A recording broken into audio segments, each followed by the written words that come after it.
very big attack targeted a convoy secured by the SDF, which included many civilians, women, men and children who were just looking to get back to Binda. I once again offer condolences to the family of those who we have lost. Once again, we wish the injured a speedy recovery.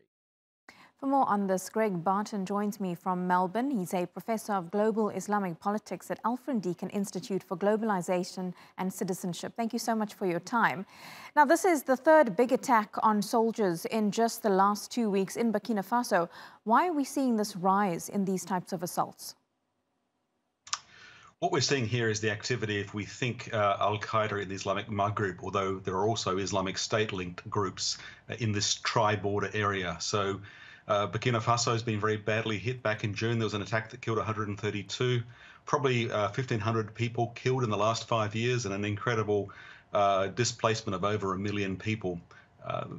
Attacks also in neighboring Nigeria and in Mali. It's part of this larger problem with the Sahel, or the West African part of Africa, where Al-qaeda is particularly active, but also it's in competition with Islamic State. And it reminds us that when we talk of problems in Afghanistan, the problems we're worried about there have been brewing for longer in terms of a recent uptick of violence in Africa, and are likely to resonate with each other.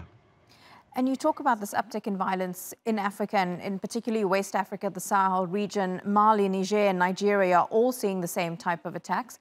Are these governments and their military, are they correctly equipped to actually try and counter these offensives from terror groups? No, they're not. These are weak, poor states, but large populations. I mean, in Burkina Faso, population of around 22 million, but an army of only 6,000. They're really struggling. In the past, particularly Mali has depended on French support. The French government has been ambivalent lately about whether it'll carry on doing that.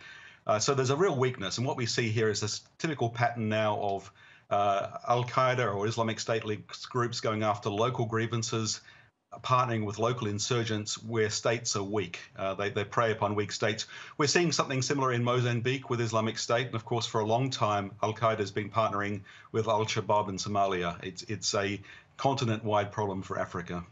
And you talk about the French troops who've been in the Sahel for a long time now, but the French are also reducing their troop numbers there. How's this going to now affect the fight against these terror groups, particularly Al-qaeda?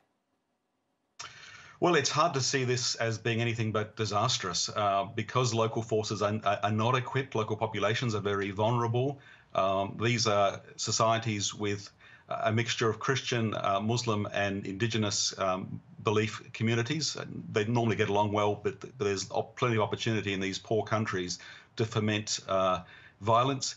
And there isn't the capacity locally. And now I fear with what's happened in Afghanistan, these groups are going to be even more encouraged to push on with what they're doing, confident of the success. So we're likely to see this getting much worse before it gets better. In fact, it's hard to see how it will get better in at least the medium term. There's nothing to counter this uprise of violence. Yeah, a really frightening situation, especially for those countries most affected in Sahel and various parts of Africa. Barton, appreciate your take on that. Live to us there from Melbourne.